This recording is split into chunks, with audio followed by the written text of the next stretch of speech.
আমার পাগলা ওয়াইস মদিনায় এসে জানবে আমি নবীজি দুনিয়ায় নাই, কাঁদতে কাঁদতে পাগল হয়ে যাবে। আমার ওয়াইসের কাছে আমার পরনের জুব্বা হাদিয়া দিবা। আল্লাহু আকবার। ওয়াইস আল কারনী ইয়ামানের কার্ন গোত্রের একজন গোলাম, একজন মানুষ ছিলেন, গরিব মানুষ ছিলেন, যার নাম ছিল ওয়াইস। ওয়াইস আল্লাহর রসুলের জমানায় আল্লাহর রসুল জীবিত থাকতে কালিমা পড়ে মুসলমান হইছে, কিন্তু মায়ের খিদমত করবার কারণে, মায়ের প্রতি ইনসাফ কায়েম করবার কারণে একদিনও মদিনায় আসতে পারে নাই রসুলের সঙ্গে দেখা করার জন্যে। বলতো শুধু, আল্লাহ আমার তো মন পড়ে থাকে আমি রসুলকে দেখতে যাব, কিন্তু আমার মা বেঁচে আছেন, আমি যদি রসুলকে দেখতে যাই মায়ের খেদমত কে করবে, এই জন্যে আমি যেতে পারি না। আমার মাকে দেখবে কে? আমার মা যে বৃদ্ধা, কেউ আমার মাকে বুঝবে না আমি ছাড়া। এই জন্যে আল্লাহ আমি এখানে পড়ে থাকি, যাই না। এই ওয়াইস আল কারনীকে আল্লাহ তার মায়ের ইনসাফের সাথে খিদমত করবার কারণে কত দামি বানাইয়া দিলেন। একবার খুঁজে খুঁজে তিনি মদিনায় আসছিলেন, আল্লাহ রসুলকে পেলেন না। আমার বন্ধুগণ, আমার নবীজি ইন্তেকালের আগে বলে দিয়ে গেছেন, ওমর আর আলীকে ডাক দিয়ে বলছেন, আলী ওমর এদিকে আসো, আমার পরে মদিনায় একটা পাগল আসবে যার নাম ওয়াইস আল কারনী, আমাকে খুঁজে পাবে না। ওমর ও আলী, তাকে পাইলে তার কাছ থেকে তোমরা দুজনে দোয়া নিবা। আল্লাহু আকবার বলতে। ওমরের মতো মানুষ, আল্লাহর রসুলের পরে যদি নবী হতো আল্লাহ ওমরকে বানাইয়া দিত। ওমরের কথার উপরে ভিত্তি করে আল্লাহ কোরআনের 20 থেকে 22টা আয়াত নাজিল করছেন। এই ওমরকে আল্লাহর রসুল বলছেন, ওমর রে, ওয়াইস যদি পাও ওয়াইসের কাছ থেকে তোমার জন্য দোয়া নিবা। আলী রে বলছেন, আলী ওয়াইস এই পৃথিবীর অনেক দামি, পাইলে তার কাছ থেকে দোয়া নিও। ওয়াইস মায়ের খিদমত করতে গিয়ে আসতে পারলো না, আমার সঙ্গে দেখা করতে পারলো না। এই বলে রসুল নিজের পরনের জুব্বা খুলে ফেললেন, খুলে আলীর হাতে দিয়ে বলছেন, আলী তোমার কাছে আমানত এই জুব্বা দিলাম, আমার ওয়াইস যদি মদিনায় আসে নবীজিরে পাবে না। আমার পাগলা ওয়াইস মদিনায় এসে জানবে আমি নবীজি দুনিয়ায় নাই, কাঁদতে কাঁদতে পাগল হয়ে যাবে। আমার ওয়াইসের কাছে আমার পরনের জুব্বা হাদিয়া দিবা। আল্লাহু আকবার। আবু বকর ওমরের মতো মানুষ মদিনায় জিন্দা, আর রসুল হাদিয়া দিয়া যায় একজন পাগলের জন্য। লম্বা কথা আমরা সংক্ষেপ করে দেই। হযরত ওয়াইস আল কারনী তিনি ইন্তেকাল করলেন, ওয়াইস রসুল ইন্তেকাল করলেন। মদিনায় তখন ওমরের যুগ চলে। ওমর মানুষ হজের জন্য এসেছে মক্কায় মদিনায়। মদিনায় ওমর বলছেন, শোনো এবার কারা ইয়ামান থেকে আসছো দাঁড়াও। ইয়ামানের সকল হাজিরা দাঁড়িয়ে গিয়েছে। এবার নবীজি বললেন, ইয়ামান থেকে যারা আসছো সবাই দাঁড়িয়ে আছো, এর মধ্যে কার গোত্রের কারা আছো, কারণের তারা দাঁড়াও, বাকিরা বসে যাও। এক লোক দাঁড়ায় রয়েছে। বললেন, তুমি কে? আমি একজন। কয় যুবক তোমার বাড়ি কই? কই আমাদের কারণে। তুমি কি ওয়াইস আল কারনী নামে কাউরে চিনো? কয় আমার চাচাতো ভাই পাগল। কি কয়? আমার চাচাতো ভাই পাগল। কই তুমি পাগল বললো, গেল কোথায়? কই এও আসছিল আমার সঙ্গে হজ করতে। মদিনায় মাটিতে পা দেওয়ার পরে জুতা পায়ে দিয়া মদিনায় হাঁটে না। ওয়াইস জুতা পায়ে দিয়া মদিনায় হাঁটে না, পাগলের মতো কান্দে। আর এদিকে দৌড়াইয়া চিৎকার করে বলছে, ইয়া রাসূলুল্লাহ, তোমার পাগল ওয়াইস মদিনায় আসছে, তুমি নাই। এই বলে ওদিকে পাগলের মতো দৌড়াইয়া চলে গিয়েছে, আর কিছু জানি না।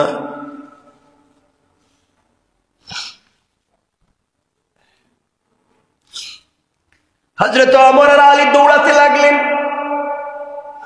দুজন দৌড়াতে দৌড়াতে কিছু দূর গিয়া দেখেন একটা পাগলের মতো মাটির মধ্যে পড়ে কাঁদতেছে। মাটির মধ্যে গড়াগড়ি করে কান্না করে ডাক দিয়া বলছে, আল্লাহ, তোমার হাবিব এই মদিনার মাটিতে হাঁটছেন, ওই মাটিতে আমার বুক আর পিঠ লাগাইয়া দিলাম। আল্লাহ, নবীজির হাঁটার বরকতে তুমিও আমাকে মাফ করে দাও। ওমর আর আলী দাঁড়াইয়া বলছেন, যুবককে তোমার নাম কি, কেন কান্দ? ওয়াইস আল কারনি বলছে, আমার নাম দিয়ে তোমাদের কাম কি? তো পাগল টাইপের মানুষ, আমার নাম দিয়ে তোমাদের কাম কি কেন জিগাও? তোমার বাড়ি কই, কই বাড়ি দিয়ে কি করবেন? কেন আমাকে জিজ্ঞাসা করো তোমার নাম কি? ওয়াইস কয়, আমার নাম জানলেন কেমনে? কে তোমরা আমার ডিস্টার্ব করো, আমার কানতে দাও, আমি একটু কান্দি।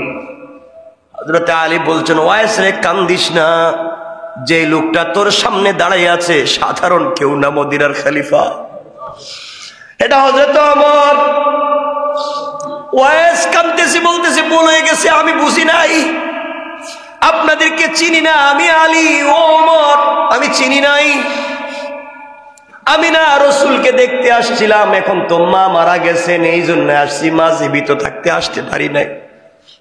এখন মা মারা যাওয়ার পরে দেখি মারেও হারাইলাম, কলেজার টুকরা নবীরেও হারাইলাম। এখন যে আমার মাও নাই, রসুলও নাই, আমি কোথায় যাব? এই জন্য কান্দি। ওমর ওয়াইস আল কারনির হাত ধরে বলছেন, বাইরে আমি ওমর বলছি, হাতটা উপর দিকে উঠা, আমার জন্য আল্লাহর দরবারে একটু দোয়া করে দে। ওয়াইস বলছে, ওমর আমি তোমার জন্য দোয়া করব, তুমি খলিফা। আল্লাহর রসুলের সাহাবী আলী বলছেন, ওয়াইস রে, নবীজি ইন্তেকালের আগে আমাকে আর ওমরকে বলেছেন, তোমাকে যদি পাই তোমার কাছ থেকে যেন একটু দোয়া নেই, কারণ তুমি হাত উঠাবার আগে আগে রবের দরবারে দোয়া কবুল হয়ে যায়, কারণ তুমি মায়ের খিদমত করছো, এই জন্য। এই বলে রসুলের দেওয়া জুব্বা ওয়াইস আল কারনিকে হাদিয়া করে দিলেন। লম্বা কথা, ওয়াইস আল কারনি ইন্তেকাল করলেন। কিয়ামতের দিনে সকল মানুষ যখন জান্নাতে যাবে, ওয়াইস আল কারনিও যাবে সবার সঙ্গে। আল্লাহর রসুল ওয়াইস আল কারনিকে ডাক দিয়ে বলেন, ওয়াইস, জান্নাতে ঢুকতে পারবা না? সকল জান্নাতীরা জান্নাতে যায়, ওয়াইস আল কারনিকে আল্লাহ আটকে দিবেন, জান্নাতে ঢুকতে পারবা না, ওয়াইস দাঁড়াও দাঁড়াও। সকল মানুষ তাকাইয়া দেখবে হতবাকের মতো, আহারে, এই মানুষটার সঙ্গে রসুলের কত ভালোবাসা ছিল। আল্লাহ তাআলা এই লোকটাকে আজকে আটকাইয়া দিলেন, জান্নাতে যেতে দিচ্ছেন না। সবাই যখন চলে যাবে, আল্লাহ বলবেন, ওয়াইস তুমি এদিকে তাকাও, পিছন দিকে ওয়াইস তাকাবে, কোটি কোটি মানুষ জাহান্নামে কাঁদতেছে। আল্লাহ বলবেন, ওয়াইস রে, তোমারে আটকাইয়া দিছি, তুমি ছাড়া এই কাজ আর কেউ করতে পারবে না, একমাত্র তোমাকে লাগবে। আমিও চাই এই জাহান্নামীদেরকে মাফ দিব, কোনো ওসিলা পাই না, তোমারে পাইছি ওয়াইস।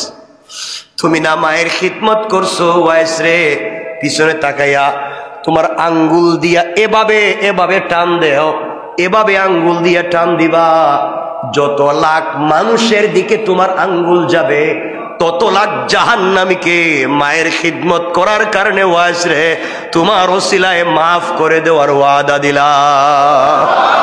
আল্লাহু আকবার। ও ওয়াইস, এই মানুষগুলা জাহান্নামে, কেউ তাদেরকে জান্নাতে নিতে পারবে না।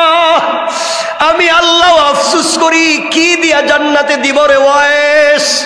তুমি শুধু আঙ্গুলটা দেখাইয়া এভাবে দেখাইয়া দাও, যাদের বডিতে সোজা আঙ্গুল যাবে সবগুলারে বিনা হিসাবে জান্নাত দিয়ে দিব।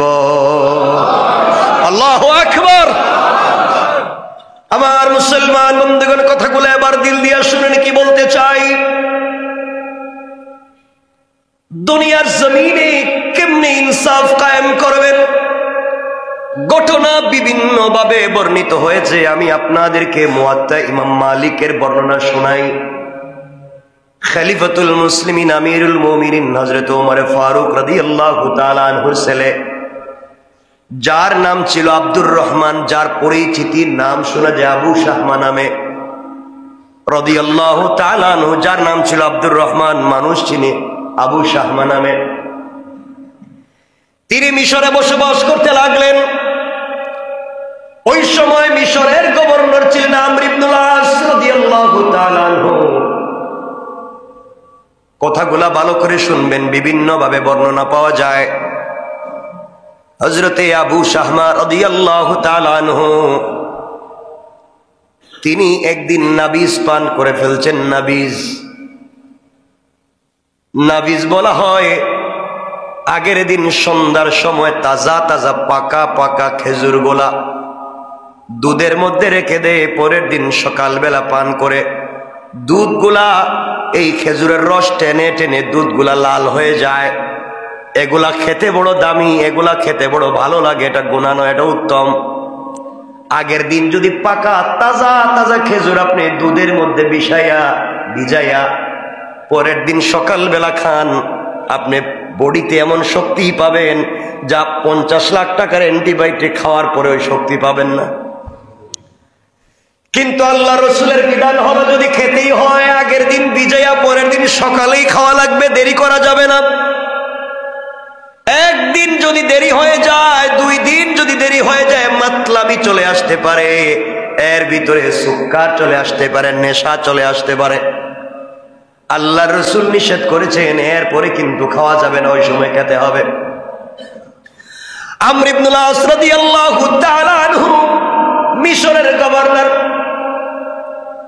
এমন সময় আবু শাহমা তিনি ওটা খেয়েছেন, হালকা মাতলামি হয়েছে। আমর ইবনুল আস জানতে পারলেন, তিনি তাকে 40টা বেত দিলেন। কতটা বেত? কথা বলেন। এই গোটা দুনিয়ার অর্ধেকের খলিফা, এই গোটা দুনিয়ার অর্ধেকের বাদশাহ হযরত ওমরের ছেলে, তাকেও তিনি 40টা বেত্রাঘাত লাগাইয়া দিলেন। 40টা আঘাত করেছেন, কোনোভাবেই তাকে ছাড় দিলেন না, কারণ আল্লাহর বিধান কায়েম করতে হবে। এই ঘটনা ঘটার পরে হযরতে আমর ইবনুল আস রাদিয়াল্লাহু তাআলার পত্র লিখলেন ওমরের কাছে, ওমর, তোমার ছেলে এমন কাজ করছে, আমি তারে 40টা আঘাত করেছি। হযরতে ওমর এই পত্র পাওয়ার পরে গরম হয়ে গেলেন। তিনি আবার চিঠি পাঠাইয়া দিলেন, দূত পাঠাইয়া দিলেন, যাও আমর ইবনুল আসকে জানাইয়া দিবা আমার ছেলে আবু শাহমাকে যেন মদিনায় ডেকে পাঠাইয়া দেয়, আমি বাবা দেখব সন্তান কি করেছে। মনে রাখবেন হযরতে আমর ইবনুল আস গভর্নর, তিনি একজন ডিসি, তিনি বিচার করে দিয়েছেন। ওমরে ফারুকের দরবারে হযরতে আবু শাহমা হাজির হয়ে গেলেন।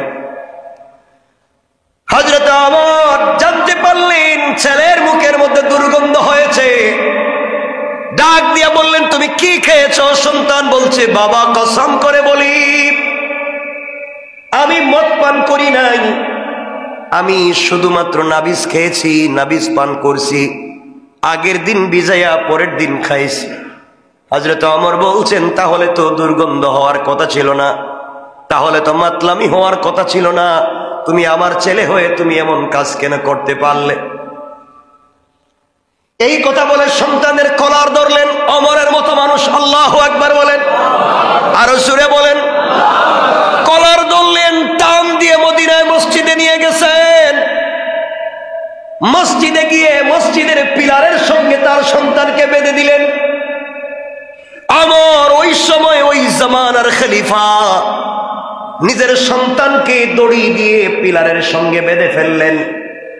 নামাজের সালাম ফিরাবার আগে, নামাজ শুরু হওয়ার আগে মুসল্লিদেরকে বলছেন, শোনো মদিনার মানুষেরা, নামাজের পরে একটা হদ আছে, একটা বিচার আছে, তোমরা সবাই উপস্থিত থাকবা।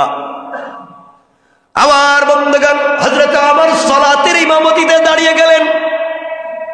রাগে ওমরের মতো মানুষ বাঘের মতো ফুসফুস করে। মদিনার মানুষেরা মসজিদে নামাজ পড়তে আসে, এসে দেখে হযরত ওমরের ছেলে আবু শাহমা পিলারের মধ্যে বাঁধা কাঁদতেছে। কেন, কি করছে? সবাই বলছেন, ওমর তো একজন তো বিচার করে ফেলতে শুনলাম, আমর ইবনুল আস 40টা বেত্রাঘাত করছে, তাহলে আবার তারে বাঁধছে কেন? একজন বলছে ওমর নিজের হাতে আবার হয়তো বিচার করবে, আরেকজন বলছে প্রেসিডেন্টের ছেলে, বিচার তো করাই যাবে না, ছেড়ে দিবে। কারণ প্রেসিডেন্টের ছেলেকে তো বিচার করা যায় না। বাংলাদেশে রিক্সাওয়ালার এক আইন, ঠেলাওয়ালার এক আইন, প্রেসিডেন্টের ছেলের এক আইন। এই জন্যই দেশে চুরি চামারি বেড়ে যায়। সকল নাগরিকের জন্য যদি এক আইন হয়ে যায়, চুরি করলেই যদি ইসলামের বিধান কায়েম হয়ে যায়, জিনা করলেই যদি ইসলামের বিধান কায়েম হয়ে যায়, আর কেউ দর্শন করার জন্য হাত বাড়াবে না। ঠিক কিনা বলেন? আমার বন্ধুগণ, কথাগুলো দিল দিয়ে শুনে কি বলতে চাই। ওমর সালাম ফিরালেন। এমন সময়ে সালাম ফিরিয়ে বলছেন, শোনো, আমার ছেলে নাকি মদ পান করেছে, আমি শুনেছি, তার মুখে দুর্গন্ধ হয়েছে। আমর ইবনুল আস 40টা বেত্রাঘাত করে তার বিচার করেছে। কিন্তু আমার ছেলে বলে, আমর ইবনুল আস তো একা একা বিচার করছেন, একা একা পাবলিকের সামনে করেন নাই। ইসলামের বিধান তো একা একা কায়েম করার কথা না, পাবলিকের সামনে হওয়ার কথা ছিল। আমার ছেলে মনে করে, প্রেসিডেন্টের ছেলে মনে করে আমর ইবনুল আস আমার ছেলেকে একা একা বিচার করছে, এটা আমি মানি না। আমার ছেলের বিচার মদিনার সকল নাগরিকের সামনে আবার হবে। আল্লাহু আকবার বলেন। কি ইনসাফ কায়েম করতেছেন হযরত ওমর। চিন্তা করেন নিজের ছেলেকে। আমরা হইলে 100 দর্শন করার পরে বলতাম, আমার ছেলে তো তাহাজ্জুদ নামাজ পড়ে, আমার ছেলে তো এই কাজ করবার কথা না। মদিনার মানুষ আশ্চর্য। ওমর বলে, কি বিচার তো হয়ে গেল। ছেলেটা পায়ে ধরে কাঁদতেছে, ডাক দিয়া বলছে, আব্বা, কসম করে বলি আমি কিন্তু মদ পান করি নাই। ওমর বলছেন, তা মানলাম, কিন্তু তোমার মুখে দুর্গন্ধ হলো কেন? তোমার মধ্যে মাতলামি আসলো কেন? বোঝা গেল তুমি ঠিক মতো খাও নাই, পরে 1-2 দিন রেখে খাইছো। আমি বাবা বিচার করব কিয়ামতের দিনে, আমি বিপদগ্রস্ত হতে চাই না। এই বলে কাজী হযরত ওমর জল্লাদকে বলছেন, এর বেত্রাঘাত করো, ছড়ি লাগাও, দড়ি দিয়ে পিটাও।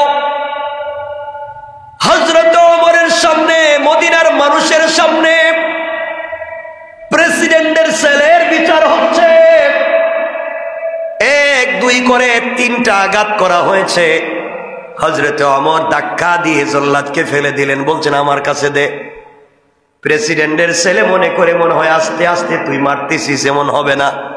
এই বলে এই সময়কার দুনিয়ার সব থেকে শক্তিশালী ক্ষমতাধর পায়লওয়ান হযরত ওমর তার হাতে বেতটা নিয়া নিজের হাতে ছেলেকে আঘাত করতে শুরু করেছে। আল্লাহু আকবার। কি বিধান! তিনি বলছেন, আগে আমর ইবনে আস 40টা মারছে, ওগুলা বাতিল। তুমি আরো 3টা মারছো, ওগুলা বাতিল। তোমার 3টায় একটা হয়েছে, আমি 2 থেকে শুরু করলাম। চিন্তা করছেন না কিছু? বিচার করতেছে কে? আসতে বলবেন না কে? কার বিচার করে? নিজের ছেলের বিচার। চিন্তা করে করতে করতে 10টা বেত্রাঘাত করেছেন। ফিনকি দিয়ে বডি থেকে রক্ত পড়তেছে, সুপ সুপ করে কাপড়গুলা রক্তে ভরে গিয়েছে। একটু ঘঙ্গানির আওয়াজ করে সন্তান বলছে, আব্বা, আপনি আমাকে ছেড়ে দেন, আর মারবেন না, আমি মরে যাব, আর মারবেন না। ওমর বলছেন, তুমি মরে গেলেও আমার আপত্তি নাই, কারণ ইসলামের বিধান দিয়েছেন, আল্লাহ কে মরলো কে বাঁচলো ওইটা আমার ছেলেও কিনা আমি জানতে চাই না। আমি আল্লাহর বিধান জমিনে কায়েম করতে চাই। আল্লাহু আকবার। কি মান, কি ইনসাফ কায়েম করছে। হাই সময়ে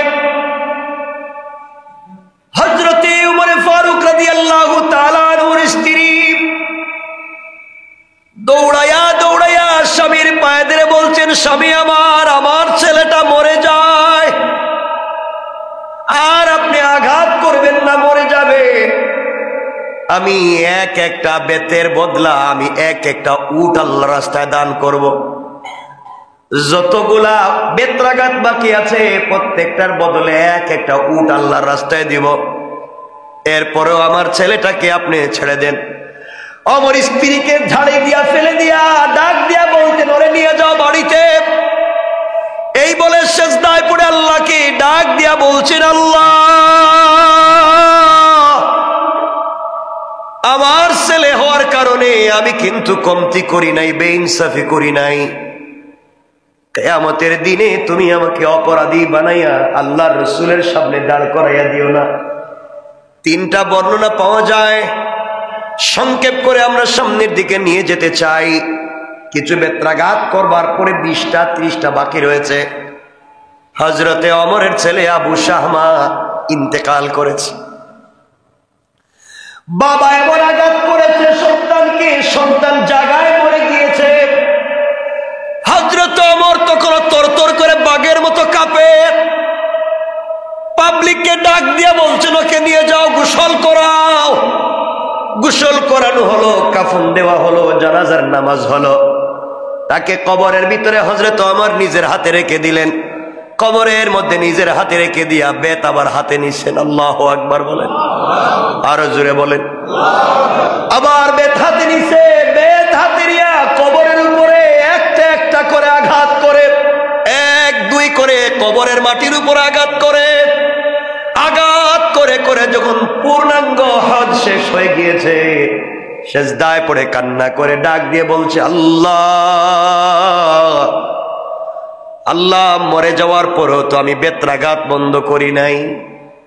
আয় আল্লাহ, আমি তার কবরের উপরে আঘাত করছি, মরে গিয়েছে মনে করে আমি তোমার বিধানকে বন্ধ করে দেই নাই। আল্লাহ কিয়ামতের দিনে ওমরকে বেইনসাফির আদালতে দাঁড় করাইয়া দিও না। আমার বন্ধুগণ, চোখের পানি ছেড়ে ছেড়ে ওমর কান্দে আর সন্তানকে এভাবে আঘাত করে মেরে ফেললেন। এটা এক বর্ণনা। আরেক বর্ণনায় পাওয়া যায় হযরতে আবু শাহমাকে তার বাবা এত আঘাত করলেন, তিনি অসুস্থ হয়ে গেলেন। অসুস্থ হয়ে যাওয়ার পরে তিনি স্বাভাবিক 1 মাস পরে ইন্তেকাল করলেন। 1 মাস পর্যন্ত বেঁচে ছিলেন। অনেকগুলা বর্ণনা আছে। আমরা যে কথা শুধু বুঝাতে চাই, কখন তিনি মরলেন, কি করলেন, এটা নয়। হযরতে ওমর আমর ইবনুল আস বিচার করবার পরেও তিনি মানলেন না। আমি প্রেসিডেন্টের ছেলে বলে তুমি গোপনে বিচার করছো, মানি না। আমার ছেলের বিচার পাবলিকের সামনে হবে। এই জন্য ওমর আবার নিজের হাতে বিচার করে সমাজে জানাইয়া দিলেন, ইসলামের বিধান সকলের জন্য সমান। কে সুইপার, কে রিক্সাওয়ালা, কে বেনওয়ালা, কে রাষ্ট্রপতি, সমান। এই ওমরের মতো একজন ওমরও যদি আজকে বাংলাদেশে দাঁড়াইয়া যায়, পুরা বাংলাদেশের চিত্রটাও পরিবর্তন হয়ে যাবে। ঠিক কিনা জোরে বলেন? চিন্তা করেন কেমনে তিনি কাজ করলেন। এই জন্য আমার বন্ধুগণ, কথাগুলা ভালো করে শুনে কি বলতে চাই, কথা মনে পড়ে গিয়েছে, আপনাদেরকে জানাইয়া দেই। দুনিয়ার জমিনে ভালো মানুষ যদি হতে হয়, দুনিয়ার জমিনে আল্লাহর রাসূলের ভালোবাসা নিয়ে যদি কবরে যেতে পারি, এর চাইতে বড় চাওয়া আর পাওয়ার কিছু নাই। যে আমর ইবনুল আসের কথা বললাম, মনোযোগ দিয়ে শুনেন কি বলতে চাই। এই হযরতে আমর ইবনুল আস রাদিয়াল্লাহু তাআলা আনহু তখন মিশরের গভর্নর। মিশরকে তিনি আক্রমণ করলেন। মিশরের গভর্নর হওয়ার আগে মিশরকে ইসলামের দিন কায়েম করার জন্য মিশরে পৌঁছে গেলেন। মিশরের তখনকার যে বাদশাহ ছিলেন তার কাছে বলছেন, শোনো, আমরা মুসলমানেরা এসেছি এখানে দিন জিন্দা করব, দিন কায়েম করব, তোমরা আমাদেরকে মিশরে ঢুকতে দাও। কেউ ঢুকতে দিল না। কথাগুলো ভালো করে বুঝবেন। অনেক দিন হয়ে গেল, যুদ্ধ হয়, কেউ জয়লাভ করে না। মিশর নামক শহরের সবগুলা প্রধান প্রধান গেট বন্ধ করে দেওয়া হলো, কোনোভাবে শহরে ঢুকতে দেওয়া হয় না। এমন সময় আমর ইবনুল আস রাদিয়াল্লাহু তাআলা আনহু এবং মুসলমানদেরকে দুর্বল করার জন্য কাফেরেরা ষড়যন্ত্র করলো। তাদের ঈসা নবীর মূর্তি তারা বানাতে লাগলো মিশরের মুড়ে মুড়ে। হযরতে ঈসা আলাইহিস সালাতু ওয়াস সালামের মূর্তি বানালো। মূর্তি বানিয়ে তারা মুড়ে মুড়ে রেখে দিল। তাদের বড় বড় পাদ্রী সিদ্ধান্ত নিয়েছে, আমরা গভীর রজনীতে আমাদের নবীর মূর্তির নাক ভেঙ্গে দিব, পা ভেঙ্গে দিব, হাত ভেঙ্গে দিব। ওগুলা ভেঙ্গে দিয়া আমরা দোষ দিব মুসলমানরা এগুলা করছে। সুতরাং আমরা তো মুসলমানদের সঙ্গে যুদ্ধ করে পারবো না, বুদ্ধিভিত্তিক আন্দোলন করা লাগবে। আমরা বলবো তোমরা আমাদের নবীর নাক ভাঙছো, হাত ভাঙছো, পা ভাঙছো, আমরা তোমাদের বিরুদ্ধে যুদ্ধ করতে চাই না, আমরা তোমাদের নবী মুহাম্মদের মূর্তি বানাবো, আর এইভাবে আমরা মূর্তির নাক ভাঙবো। পড়েন নাউজুবিল্লাহ। তারা চিন্তা করলো মুসলমানদেরকে দুর্বল করা যাবে না, একটাই পদ্ধতি, তাদের নবীর মূর্তি বানিয়ে যদি নাক ভাঙতে যায় তখনই তারা দুর্বল হয়ে যাবে, আর যুদ্ধ করবে না। যেই কথা সেই কাজ। গভীর রজনীতে তাদের বড় বড় পাদ্রীরা তাদের নবী ঈসা নবীর মূর্তির নাকগুলা ভেঙ্গে ফেললো, হাত পা ভেঙ্গে ফেললো। সকালবেলা ঘোষণা করলো এটা মুসলমানদের কাজ, এগুলা মুসলমানরা এত বড় দুর্ঘটনা ঘটিয়েছে, এত বড় অন্যায় মুসলমানরা করেছে। এগুলা বলবার পরে সকালবেলা মুসলমানদের কাছে খবর এসেছে, সবাই জানাইয়া দিয়েছে আমরা মুহাম্মদের মূর্তি বানিয়ে তাদের নবীর নাক ভেঙ্গে ফেলবো। আমর ইবনুল আস দাঁড়িয়ে বলছেন, না না, খবরদার, আমার একজন সৈন্যবাহিনী মুসলমানরা কোন নবীর নাক ভাঙতে পারে নাই, মূর্তি ভাঙতে পারে নাই, এগুলা কোন মুসলমানরা করে নাই, তোমরা নিজেরাই হয়তো করে আমাদের উপরে দোষ চাপাচ্ছ। কোনোভাবেই যখন তারা মানে না, পুরা দেশের মানুষ একত্রিত, কোনোভাবেই যখন তারা কথা রাখে না, কথা মানে না, আমাদের কলেজার টুকরা প্রিয় নবীর মূর্তি বানাবে, নাক ভেঙ্গে ফেলবে, এটাই তারা করতে চায়।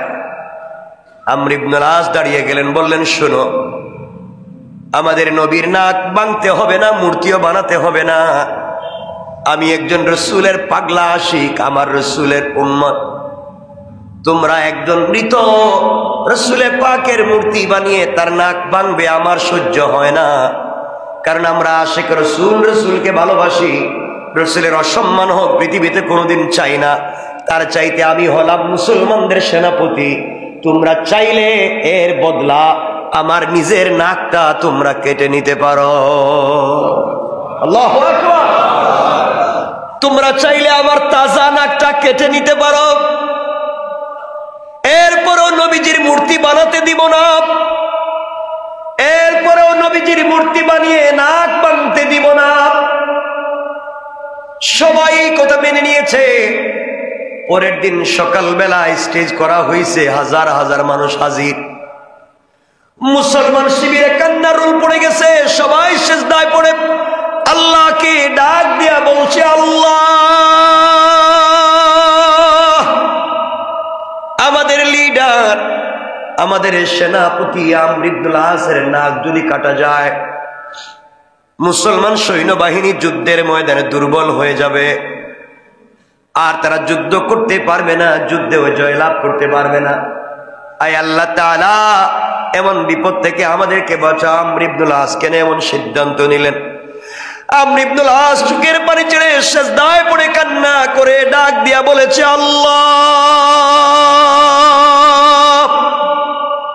পৃথিবীতে আল্লাহ রসুলকে নিজের মতো করে ভালোবাসতে পারি নাই, নবীজিকে নিজের জীবন দিয়ে ভালোবাসা প্রদর্শন করতে পারলাম না। আয় আল্লাহ, আমি আমর ইবনুল আসের সামনে দিয়া কত সাহাবী শহীদ হয়ে গেলেন, আমার যে কপালে শাহাদত নাই। আমি আমার রাসূলকে আমার জীবনের চাইতে ভালোবাসি আল্লাহ। ওরা ইহুদি খ্রিস্টানেরা মিলে আমার নবীজির মূর্তি বানিয়ে তার নাক ভেঙ্গে বেইজ্জত করবে, আমার সহ্য হয় না। এই জন্য আমি ওয়াদা দিয়েছি আমার তাজা নাকটা যেন কেটে নিয়ে তারা প্রতিশোধ নেয়।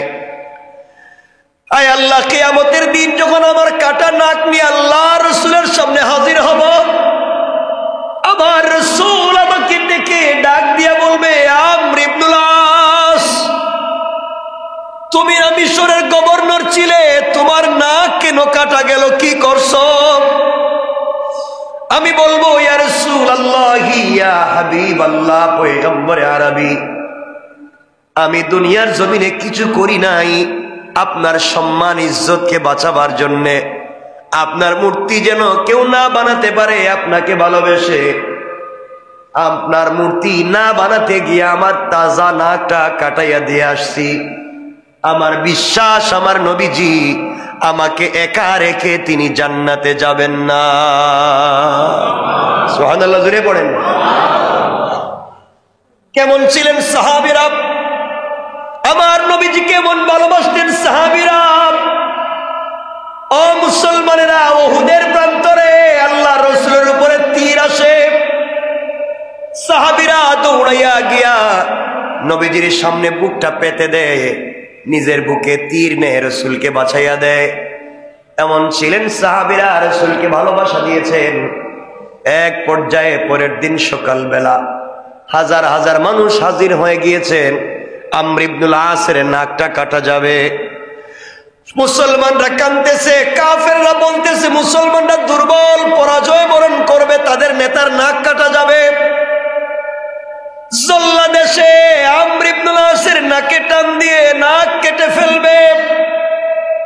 এমন সময় ওই ইহুদি খ্রিস্টানদের মধ্য থেকে তাদের সব থেকে বড় পাদ্রী দাঁড়াইয়া গিয়েছে, আর ডাক দিয়া বলছে, খবরদার আমর ইবনুল আসের নাক কাটতে যাইও না, কারণ সে আমাদের নবীর মূর্তির নাক ভাঙ্গে নাই, মূর্তির নাক ভাঙছি আমি নিজে। তুমি কেন নিজে ভাঙতে গেলে? এবার চোখের পানি ছেড়ে কান্না করে ডাক দিয়া বলে, শোনো, আমরা নিজের হাতে আমাদের নবীর মূর্তি বানাইয়া নাক ভেঙ্গে ফেলে দিয়েছি। দিলের ভিতরে একটু মায়া লাগে নাই, দয়া লাগে নাই, ভালোবাসা জন্ম নেয় নাই। আর মুসলমানরা তাদের নবীকে এত ভালোবাসে, এত কলিজাত থেকে ভালোবাসে, তারা মাটি দিয়া মূর্তি বানাইয়া নাক ভেঙতে চাইল না, নিজের তাজা নাকটা কাটাইয়া দিতে চাইল। এমন আশেক রাসূল পৃথিবীতে আর নাই। বুঝতে পেরেছি মুহাম্মদ সত্য, ইসলাম সত্য। এই মুহূর্তে আমরা যারা এখানে আছি হাজার হাজার, সকলেই কালিমা পড়ে মুসলমান হয়ে গেলাম। সুবহানাল্লাহ, জোরে পড়েন। এই জন্য আল্লাহ রাব্বুল ইজ্জত ওয়াল জালাল বলেছেন, কুল ইন কুনতুম তুহিব্বুনাল্লাহ ফাত্তাবিউনি ইউহিব্বুকুমুল্লাহ। তোমরা যদি আমি আল্লাহকে ভালোবাসতে চাও, তোমরা আমার রাসূলকে মুহাব্বত করো, কারণ রাসূলকে তোমরা যদি মুহাব্বত করো, আমি আল্লাহর প্রতি ভালোবাসায় তৈরি হয়ে যাবে। তোমরা যদি আমার রাসূলকে ভালোবাসো, আমার ভালোবাসা হয়ে যাবে। তোমরা যদি আমার রাসূলকে মুহাব্বত করে দুনিয়ার থেকে বিদায় নিতে পারো, তোমাদের কোনো হিসাব হবে না। কিয়ামতের দিনে আমি আল্লাহ তাআলা তোমাদেরকে আরশে আজিমের ছায়ায় রেখে, পর্দার আড়ালে রেখে বিনা হিসাবে জান্নাতের ফয়সালা করে দিলাম। সুবহানাল্লাহ, একটু জোরে বলেন। এই জন্য পৃথিবীতে ইনসাফ কায়েম করা লাগবে। এই পৃথিবীতে যদি আমরা ইনসাফ কায়েম করতে পারি, এই পৃথিবীতে যদি আমরা দিন কায়েম করতে পারি, দুনিয়ার জমি ইনসাফ কায়েম করতে পারি, আল্লাহ রাব্বুল ইজ্জত ওয়াল জালাল বলেছেন, বান্দারে তুমি ভালো করে শোনো, চলার পথে যদি আল্লাহকে, আল্লাহর রাসূলকে তুমি অনুসরণ করতে পারো, দুনিয়ার জমিনে নেক আমল করো, কে তোমাকে গালি দিল, কে তোমার বিরুদ্ধে চলে গেল, এগুলা তোমার দেখবার দরকার নাই। তুমি কষ্ট করে দুনিয়ার জীবনটা কাটাইয়া দাও, কবর থেকে নিয়ে কিয়ামত পর্যন্ত সকল ঘাটের জিম্মাদার স্বয়ং আমার আল্লাহ। সুবহানাল্লাহ, জোরে পড়ে, আরো জোরে পড়ে। এই জন্য চলার পথে শুধু সুযোগ খুঁজেন কেমনে জান্নাতে যাওয়া যায়, আর আমরা চলার পথে শুধু সুযোগ খুঁজি কেমনে আরেকজনকে ঠকাইয়া সম্পদের মালিক হওয়া যায়। কথা বলেন না কেন? কেমনে নিজের পকেট ভারী করা যায়। মনে রাখবেন, এই পৃথিবীতে সকল পয়সাওয়ালারা, কথাগুলো ভালো করে দেখেন, কোটি কোটি টাকার মালিক। আজকে টাকা আছে, বাড়ি আছে, গাড়ি আছে, কবরে পড়ে আছে, কবরে শুয়ে আছে, একজন মানুষও কোনোদিন খবর নেয় না। এমন কোটি টাকার মালিক আছে, কবরে পড়ে আছে 30 বছর, তার সন্তানও কোনোদিন যায় নাই। সন্তান একদিন গিয়ে দেখে না বাবা কবরে কেমন আছে। আগের মতোই ফ্যাক্টরি চলে, ইন্ডাস্ট্রি চলে, আগের মতোই তার ঘরের বিছানায় আরেকজন ঘুমায়, আগের মতোই তার চেয়ারে আরেকজন বসে। সে যে নাই এটা কেউ বুঝতেও চায় না, কেউ তারে মনেও করে না। 10-15 বছর পরে চলে গেলে এই সন্তানেরা মনে রাখবে না। এই জন্য বাবারে, দুনিয়ার জমিনে এগুলার পিছনে না দৌড়াই আল্লাহর পিছনে যদি দৌড়াও, আল্লাহ বলছেন বান্দা পৃথিবীর পাওয়া না পাওয়ার হিসাবকে বাদ দিয়া আমি আল্লাহকে পাওয়ার হিসাব করো। আখিরাতে সবাই যদি ভুলে যায়, আমি আমার বান্দাকে ভুলে যাব না। ওই কেমনে হিসাব কর, কষ্ট হচ্ছে না আপনাদের? কেমনে হিসাব করবেন কথাগুলো শুনেন। হযরতে আলী রাদিয়াল্লাহু তাআলা আনহুর কলিজার টুকরা ছেলে, যার নাম হযরত হুসাইন, হযরতে ফাতেমা রাদিয়াল্লাহু তাআলা আনহার আদরের দুলাল হযরতে হুসাইন। হুসাইন এমন এক ব্যক্তির নাম, আল্লাহ রাসূল বলছেন আল্লাহ যাকে জান্নাতের যুবকদের লিডার বানিয়েছেন। একটু সুবহানাল্লাহ পড়বেন না? আরো জোরে পড়েন। হুসাইন এমন এক যুবকের নাম যার পা থেকে মাথা পর্যন্ত তাকালে রাসূলের চেহারার মতো দেখা যায়। আল্লাহ রাসূল বলতেন, ও সাহাবীরা, তোমরা যদি আমাকে দেখতে না পাও, আবার হুসাইনের চেহারার দিকে তাকাও। আমি রাসূলরে যেন দেখছো, কারণ আমার চেহারায় যেমন মিল, এই পৃথিবীর সব থেকে মিল রয়েছে হুসাইনের সঙ্গে। হুসাইনের কথা বলার টোনটা আমি রসুলের মতো, হুসাইনের হাসিটা আমি রসুলের মতো, হুসাইনের চেহারাটা দেখতে আমি রসুলের মতো। এই জন্য আল্লাহর রসুল পৃথিবীতে একজন মানুষের পা থেকে মাথা পর্যন্ত এমন কোনো জায়গা নাই বাচ্চার সময় চুম্বন করেন নাই। একজন মহাপুরুষ যার নাম হযরত হুসাইন। আল্লাহু আকবার। হযরত হুসাইন রসুল তাকে এত ভালোবাসতেন। হযরত হুসাইন নানারে খুব ভালোবাসতেন। মাঝে মাঝে বলতেন, না না, তোমার তো পয়সা পাতি নাই, এরা লাইটও কিনে দিতে পারো না, অন্ধকারে যে এক ঘর থেকে আরেক ঘরে যাবো, এক বন্ধুর বাড়িতে যাবো, একটা লাইটও দিতে পারো না, পয়সা নাই তোমার। নানা বলছেন, পয়সা নাই তো আমি দিব কেমন? পয়সা না থাকলে তুমি আমার সাথে চলো। কই যাবো? ঘরের বাহিরে গিয়ে অন্ধকার রাত্রে তুমি একটু মুস্কি হাসি দিবা। নবীজি বলছেন, আমি হাসলে তোমার লাভ কি?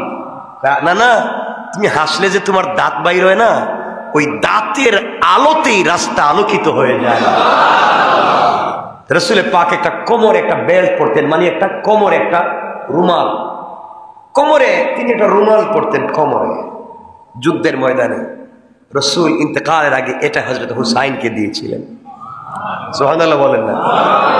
যে আমি নানা তোমারে দিলাম। আমার বন্ধুগণ, হযরত হুসাইন, আমরা লম্বা করতে চাই না, কোথায় কথা চলে এসেছে। আমার বন্ধুগণ, কথাগুলা ভালো করে বুঝবেন। আপনারা জানেন ঘটনা, আমি ওই ঘটনার দিকে যেতে চাই না, শুধু টাচ দিতে চাই। নানার কাছে গিয়ে বলছে, নানা, সকল ছেলেরাই তো ঘোড়া দৌড়ায়, আমাদের যে ঘোড়া নাই, তুমি আমাদেরকে ঘোড়া কিনে দিতে পারলা না, কেমন নানা হইলা? সবার কথা শোনো, আমাদের কথা শোনো না। আল্লাহ রাসূল বলছেন, নানা, আজকে তোমাদেরকে পৃথিবীর দামি ঘোড়া চড়াবো। সুবহানাল্লাহ বলেন। এই বলে আল্লাহর রাসূল নিজে ঘোড়ার মতো হয়ে হাত পা লম্বা করে ঘোড়ার মতো হয়ে পড়লেন। হযরত হুসাইনকে বলছেন, নানা, তুমি আমার পিঠে উঠো। কয়, পিঠে তো উঠলাম। কয়, না না, এখন তো ঘোড়ার তো লাগাম লাগবে, তোমার যে লাগাম নাই। আল্লাহর নবী বলছেন, হুসাইন রে, আমার মাথায় যে লম্বা চুল আছে, ওই চুলগুলাকে টান দিবা, তোমার ঘোড়াও লাগামের মতো টান দিলে দৌড়াবে। সুবহানাল্লাহ জোরে পড়ে। চিন্তা করছেন? নানার চুল ধরে টান দে তো রাসূল যান। কয়, না না, ঘোড়া তো ভালো আছে। হযরত হুসাইন ডাক দিয়া বলছে, ওমর ফারুক ঢুকে চোখের বাড়ি ছেড়ে কান্নায় ভেঙে পড়ে, হুসাইন, খবরদার, কি করছো তুমি? আল্লাহ রাসূল রে ঘোড়া বানাইয়া পিঠে বসে রয়েছে। ওমরকে বলছেন, খবরদার, আপনি কথা বলবেন না, এটা আমার পৃথিবীর সব থেকে দামি ঘোড়া, এর মতো দামি ঘোড়া পৃথিবীতে আর নাই। আল্লাহ রাসূল নিজ থেকে বলছেন, আমার কথা বইল না, আমার হুসাইনরে চড়তে দাও। আসমানের উপর থেকে আল্লাহ এগুলা দেখে দেখে মুসকে মুসকে হাসে। কি ভালোবাসা ছিল এগুলা বলতে। তো যদি বলতে যাই ডিপলি, আপনারা তো হার্ট অ্যাটাক করবেন। আমার বন্ধুগণ, কথাগুলা দিল দিয়া শুনেন। এই হুসাইন একদিন রাস্তায় বের হয়েছেন, ওমরের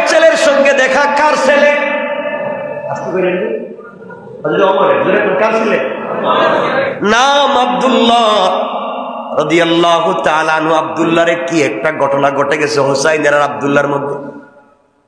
আব্দুল্লাহরে ডাক দিয়ে বলছেন, তুমি আমার সঙ্গে এত জোরে কথা বলো, তুমি তো গোলামের ঘরের গোলাম। কি কইছে? আর কিছু কয় না, গোলামের ঘরে গোলাম কইছে। আপনারা তো জানুন কে তাই কইয়া ফেলা, তা গোলামের ঘরে গোলাম কইছে, কিন্তু এর পিছনে যুক্তি আছে। হযরত ওমর তখন খলিফা। ওমর কি তখন প্রেসিডেন্ট, অর্ধেক পৃথিবীর প্রেসিডেন্ট, আর তার ছেলেরে কইতেছে তুই তো গোলামের ছেলে। আল্লাহু আকবার বললেন না? আমরা হইলে তোর 14 গোষ্ঠীর ফাঁসি দিয়ে দিতাম, ঠিক না? 14 গোষ্ঠীর জিন্দগি শেষ। হযরত ওমরের ছেলে চোখের পানি ছেড়ে বাবার কাছে কান্না করে ডাক দিয়া বলছে, আব্বা রাস্তায় বাইরে ছিলাম, হযরত আলীর ছেলে হুসাইন আমারে গোলামের ঘরে গোলাম কয়। আব্বা হযরত আমিরুল মুমিনিন খলিফাতুল মুসলিমিন ওমর বলতেন, সত্যি নাকি? কো সত্যি। হযরত ওমর ছেলেটাকে হাতে নিলেন, ধরলেন, দৌড়াইয়া দৌড়াইয়া আলীর বাড়িতে গেলেন, দরজার ডাক দিয়ে বলছেন, আলী ঘরে আছো? আলী বলছেন, খলিফাতুল মুসলিমিন আপনি আমার ঘরে কেমনে না জানাই আসলেন? কয় আমি এমনি আসি নাই, বিচার নিয়ে আইছি। আপনি আবার কি বিচার? আমার ছেলে বলছে তোমার ছেলে হুসাইন আমার ছেলেরে গোলামের ঘরের গোলাম কইছে। কত বড় কথা! হুসাইন ঘর থেকে ডাক দিলেন, বাবা তুমি এই কথা বলছো? আব্বা বলছি, মানে 100 বার সত্য আমি কইছি। আল্লাহু আকবার বললেন। ছেলেও মিথ্যা কথা কোন লোক না, কইছি আব্বা সত্য। কেন বললা? তুমি সরি বলো। আব্বা আমি কেন সরি বলবো, মানে আমি কেন মাফ চাইবো? আমি তো সত্য কথা কইছি। কইছি তো কইছি। আলীর ছেলে না? এমন সময় আব্দুল্লাহ ডাক দিয়া বলছে, আব্বা তুমি বাবা হিসাবে নয়, তুমি খলিফা, এই জন্য তোমার কাছে বিচার দিলাম। কেন আমারে গালি দিল? সাক্ষীও তো ঠিক আছে, হ্যাঁ নিজেও তো স্বীকার করছে, তুমি আমার বিচার করো। আল্লাহু আকবার বলেন। হযরত ওমর বলছেন, আলী আমি কি বিচার করব? তুই কি বিচারে রাজি? আলী বলছেন, ভাই সত্যি বিচার করবো। করবো মানে আমার ছেলেকে গালি দিয়েছে, আমি বিচার করব না। আলী বলছেন, কুরাইশ বংশের নাতি রাসূলে পাক বিশ্বনবীর কলিজার টুকরা নাতি হুসাইন গালি দিয়েছে, স্বীকার করেছে, তুমি বিচার করতে চাও, আমি রাজি। ওমর বলছেন, বিচারটা কিন্তু গোপনে হবে না, মদিনার মসজিদে পুরা মদিনার পাবলিকের সামনে হবে। না এটা আল্লাহু আকবার কালকে কইেন, জুম্মার কালকে যখন জুম্মা থাকতো না তখন আল্লাহু আকবার কইেন। জোরে পড়েন না আল্লাহু আকবার। আলী চিন্তা করে, দেখছো কারবার, আমার ছেলে কিনে একটা বইলা ফলাইছে, বিচার করবো কোন মসজিদে, তাও সারা মদিনার মানুষের সামনে। মানুষের মন তো আমার যাইবো মুখ দেখা মুখে। হযরত আলী হুসাইনকে বলছেন, বাবা তুমি কি এই কথা উড্ড করতে পারবা না? আব্বা মরে গেলেও না, কইছি এটাই কইছি। আমার বন্ধুগণ,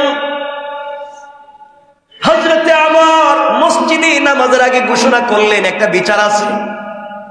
বিচারটা কিসের?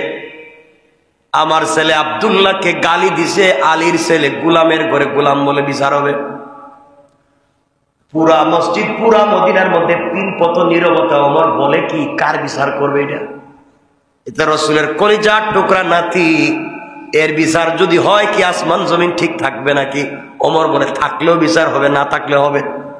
আল্লাহু আকবার বলেন না? বিচার তার জায়গায়, ইনসাফ তো ইনসাফ। পুরা মসজিদের মধ্যে মানুষ বসা।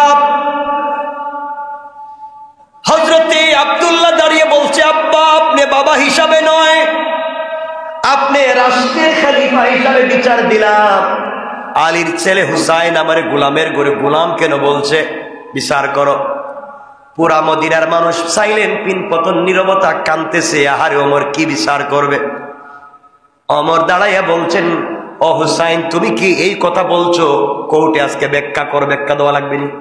কথা বলেন, ব্যাখ্যা দেওয়া লাগে না? হযরতে আলী হযরত হুসাইন দাঁড়িয়ে গেলেন, ডাক দিয়া বলছেন, 1 নম্বর আপনি আল্লাহর গোলাম, আল্লাহর গোলাম আপনি, আমি জানি, আমি বিশ্বাস করি আপনি আল্লাহর গোলাম। আর আপনার ছেলে আপনার, এই জন্য বলছি গোলামের ঘরের গোলাম। আপনি আল্লাহর গোলাম, এটা সত্য, আপনার ছেলেও গোলাম সত্য, এই জন্য গোলামের ঘরে গোলাম বলছে, এটা এক ব্যাখ্যা। আর সবথেকে বড় ব্যাখ্যা হলো আপনি তো আমার নানার গোলাম ছিলেন। কেমনে? আমি বললাম এই মদিনার মানুষের সামনে আপনি আমার নানার গোলাম ছিলেন না, আপনি আমার নানার গোড়ার লাগাম ধরে ধরে যাইতেন না, আপনি কি আমার নানার ওযুর পানিটা দিতেন না, আপনি কি আমার নানাকে হাত ধরে ধরে মদিনার মসজিদে নিয়ে যাইতেন না, আপনি কি আমার নানার খেদমত করেন নাই? আপনি তো খাদেম ছিলেন, গোলাম ছিলেন। হযরতে ওমর দাঁড়িয়ে গিয়েছেন মদিনায়, পিন পতন নীরবতা। বলে কি করবে ওমর এখন? ওমর আবার বলছেন, হুসাইন আবার ভালো করে চিন্তা করে বলো কি বলছো। চিন্তা করে সাক্ষী দিয়ে এই হাজার হাজার মানুষের সামনে বললাম তুমি আল্লাহর রাসূলের গোলাম, এই জন্য তোমারে বলছি গোলামের ঘরের গোলাম, তোমার ছেলেরে বলছি আমি যা বলছি সত্য। ওমর বলছেন একটা কাগজ নিয়ে আসো, কলম নিয়ে আসো, যা পাওয়া যায় নিয়ে আসো। কাগজ কলম নিয়ে আসলেন। ওমর বললেন, হযরত হুসাইন তুমি লিখে দাও, সত্য যে বলছো এটা লেখো। হুসাইন লিখে দিলেন, আব্দুল্লাহ গোলামের ঘরের গোলাম, তার বাবা ওমর ছিল আমার নানার গোলাম। সুবহানাল্লাহ বলে।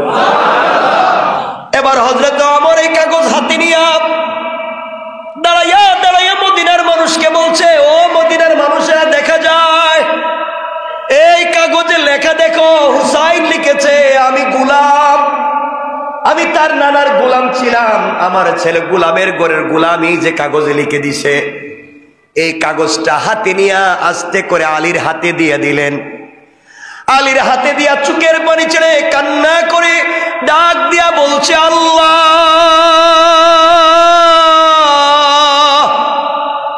আলী হাজার হাজার মানুষের সামনে আলীর হাতে এই কাগজ আমি উঠাইয়া দিলাম। আল্লাহ, হুসাইন আজকে হাজার হাজার মানুষের সামনে বলছে আমি গোলামের ঘরে গোলাম, আমি রাসূলের গোলাম ছিলাম, কাগজে লিখে দিয়েছে। আলী রে, ওই কাগজটা যত্নে রেখে দিবা, আমি মরে গেলে আমি যখন কবরে আমাকে রেখে দিবা, আমার কাফনের বাজের ভিতরে হুসাইনের হাতের লিখা কাগজটা আমার কবরে রেখে দিবা। আল্লাহু আকবার বলেন। ও আলী, তোমার কাছে বলবার আর কিছু নাই ভাই।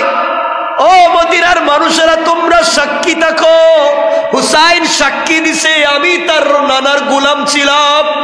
আল্লাহ, আমি আর কিছু চাই না। কিয়ামতের দিনে বিশ্ব নবী যদি আমার গোলাম বলে স্বীকার করে নে, আমার আর কিছু লাগবে না। তার নাতি তো কাগজে লিখে দিয়েছে, কবরের ভিতরে মিজান পুলসিরাতে কোন জায়গায় যদি বিপদে পড়ে যাই, প্রশ্নের জবাব দিতে না পারি, আলী পোস্টা রেখে দিবা, ওই কাগজ বের করে আল্লাহরে দেখাইয়া দিব, আল্লাহ আমি তো কোনো জিনিস জানি না, আমি গুনাহ করছি, অন্যায় করছি, আমি অপরাধী, এটা ঠিক, কিন্তু আমি তোমার বন্ধুর গোলাম ছিলাম।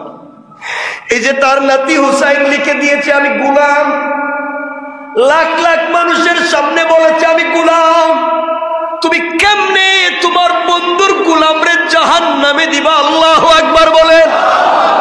বলো না রব, তুমি কেমনে জাহান্নামে দিবা? হুসাইন সাক্ষী দিয়েছে, মদিনার হাজার হাজার মানুষ শুনছে। আল্লাহ, কিয়ামতের দিনে তুমি আমাকে বিপদে ফেলে দিও না। এরা ছিল কত ইনসাফওয়ালা, সুযোগ পাইলেই জান্নাতে যাওয়ার রাস্তাটা পরিষ্কার করে ফেলে, সুযোগ পাইলেই কথার ডনের ভিতরে জান্নাতে কেমনে যাওয়া যায়। এমন সময় মদিনার মানুষ কান্নায় ভেঙ্গে পড়েছে আর ডাক দিয়া বলছে, আল্লাহ, হুসাইন আজকে ওমরের দুনিয়ায় থাকতে জান্নাতি বানাইয়া দিয়েছে, আজকে যদি ওমরকে জান্নাতি বানাইয়া দিল, আল্লাহ আজকে যদি ওমর না হইয়া আমাদের কেউ হুসাইন বলতো আমরা গোলাম ছিলাম, আর কাগজে লিখে দিত, তার নানার সামনে কাগজ নিয়ে হাজির হয়ে যাইতাম। ওমর বলছে তোমরা সাক্ষীতা করে, পৃথিবীতে কোন নেক আমল আমার নাই কবুল হওয়ার মতো, কিন্তু একটা কাগজ আছে জান্নাতে যাওয়ার। আল্লাহর রাসূল রাগ করলে দেখে দেব, ইয়া রাসূলুল্লাহ, আপনার খিদমত করতে পারি নাই, যেইভাবে খিদমত করলে আপনি খুশি হবেন করতে পারি নাই, কিন্তু আপনার নাতি আমাকে লিখে দিয়েছে আমি আপনার গোলাম ছিলাম, আমার বিশ্বাস এমন সময় আমার রাসূল আমাকে একা ফেলে দিয়ে জান্নাতে যাবে না। সুবহানাল্লাহ, জোরে পড়েন। আমার কথা কি বুঝতে পারতেছেন? কথাগুলো কি বুঝতে পারতেছেন? আজকে তারা সুযোগ পাইলেই জান্নাতে যাওয়ার রাস্তা খোলে, আর আমরা সুযোগ পাইলেই ঠকানোর রাস্তা খুলি। আমার বন্ধুগণ, কথাগুলো শেষ দিকে নিয়ে আসতে চাই। ইনসাফ কার নাম? কথা মনে আছে? পুরো আলোচনায় কি আজকে? ইনসাফ। ইনসাফ কার নাম চিন্তা করেন। ঘটনার দিকে যেতে চাই না, আমাদের সময় শেষ হয়ে গিয়েছে। হযরতে আরেকজন কলিজার টুকরা রাসূলের প্রিয় মানুষ ছিলেন, যার নাম ছিল ওয়াইস আল কারনি। আমি তার ঘটনা বলবো না। ওয়াইস আল কারনি কোন সাহাবী ছিলেন না। ওয়াইস আল কারনি ইয়ামানের কার্ন গোত্রের একজন গোলাম, একজন মানুষ ছিলেন, গরিব মানুষ ছিলেন, যার নাম ছিল ওয়াইস। ওয়াইস আল্লাহর রসুলের জমানায় আল্লাহর রসুল জীবিত থাকতে কালিমা পড়ে মুসলমান হইছে, কিন্তু মায়ের খিদমত করবার কারণে, মায়ের প্রতি ইনসাফ কায়েম করবার কারণে একদিনও মদিনায় আসতে পারে নাই রসুলের সঙ্গে দেখা করার জন্যে। বলতো শুধু, আল্লাহ আমার তো মন পড়ে থাকে আমি রসুলকে দেখতে যাব, কিন্তু আমার মা বেঁচে আছেন, আমি যদি রসুলকে দেখতে যাই মায়ের খেদমত কে করবে, এই জন্য আমি যেতে পারি না। আমার মাকে দেখবে কে? আমার মা যে বৃদ্ধা, কেউ আমার মাকে বুঝবে না আমি ছাড়া। এই জন্য আল্লাহ আমি এখানে পড়ে থাকি, যাই না। এই ওয়াইস আল কারনিকে আল্লাহ তার মায়ের ইনসাফের সাথে খিদমত করবার কারণে কত দামি বানাইয়া দিলেন। একবার খুঁজে খুঁজে তিনি মদিনায় আসছিলেন, আল্লাহ রসুলকে পেলেন না। আমার বন্ধুগণ, আমার নবীজি ইন্তেকালের আগে বলে দিয়ে গেছেন, ওমর আর আলীকে ডাক দিয়ে বলছেন, আলী ওমর এদিকে আসো, আমার পরে মদিনায় একটা পাগল আসবে যার নাম ওয়াইস আল কারনি, আমাকে খুঁজে পাবে না। ওমর ও আলী, তাকে পাইলে তার কাছ থেকে তোমরা দুজনে দোয়া নিবা। আল্লাহু আকবার বলতে। ওমরের মতো মানুষ, আল্লাহর রসুলের পরে যদি নবী হতো আল্লাহ ওমরকে বানাইয়া দিত। ওমরের কথার উপরে ভিত্তি করে আল্লাহ কোরআনের 20 থেকে 22টা আয়াত নাজিল করছেন। এই ওমরকে আল্লাহর রসুল বলছেন, ওমর রে, ওয়াইস যদি পাও ওয়াইসের কাছ থেকে তোমার জন্য দোয়া নিবা। আলী রে বলছেন, আলী ওয়াইস এই পৃথিবীর অনেক দামি, পাইলে তার কাছ থেকে দোয়া নিও। ওয়াইস মায়ের খিদমত করতে গিয়ে আসতে পারলো না, আমার সঙ্গে দেখা করতে পারলো না। এই বলে রসুল নিজের পরনের জুব্বা খুলে ফেললেন, খুলে আলীর হাতে দিয়ে বলছেন, আলী তোমার কাছে আমানত এই জুব্বা দিলাম, আমার ওয়াইস যদি মদিনায় আসে নবীজিরে পাবে না। আমার পাগলা ওয়াইস মদিনায় এসে জানবে আমি নবীজি দুনিয়ায় নাই, কাঁদতে কাঁদতে পাগল হয়ে যাবে। আমার ওয়াইসের কাছে আমার পরনের জুব্বা হাদিয়া দিবা। আল্লাহু আকবার। আবু বকর ওমরের মতো মানুষ মদিনায় জিন্দা, আর রসুল হাদিয়া দিয়া যায় একজন পাগলের জন্য। লম্বা কথা আমরা সংক্ষেপ করে দেই। হযরত ওয়াইস আল কারনি তিনি ইন্তেকাল করলেন, ওয়াইস রসুল ইন্তেকাল করলেন। মদিনায় তখন ওমরের যুগ চলে। ওমর মানুষ হজের জন্য এসেছে মক্কায় মদিনায়। মদিনায় ওমর বলছেন, শোনো এবার কারা ইয়ামান থেকে আসছো দাঁড়াও। ইয়ামানের সকল হাজিরা দাঁড়িয়ে গিয়েছে। এবার নবীজি বললেন, ইয়ামান থেকে যারা আসছো সবাই দাঁড়িয়ে আছো, এর মধ্যে কার্ন গোত্রের কারা আছো, কার্নের তারা দাঁড়াও, বাকিরা বসে যাও। এক লোক দাঁড়ায় রইছে। বললেন, তুমি কে? আমি একজন। কয় যুবক তোমার বাড়ি কই? কই আমাদের কার্নে। তুমি কি ওয়াইস আল কারনি নামে কাউরে চিনো? কয় আমার চাচাতো ভাই পাগল। কি কয়? আমার চাচাতো ভাই পাগল। কই তুমি পাগল বললো, গেল কোথায়? কই এও আসছিল আমার সঙ্গে হজ করতে। মদিনায় মাটিতে পা দেওয়ার পরে জুতা পায়ে দিয়া মদিনায় হাঁটে না। ওয়াইস জুতা পায়ে দিয়া মদিনায় হাঁটে না, পাগলের মতো কান্দে। আর এদিকে দৌড়াইয়া চিৎকার করে বলছে, ইয়া রাসূলুল্লাহ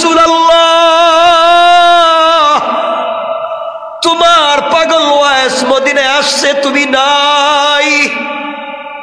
এই বলে ওদিকে পাগলের মতো দৌড়াইয়া চলে গিয়েছে, আর কিছু জানি না।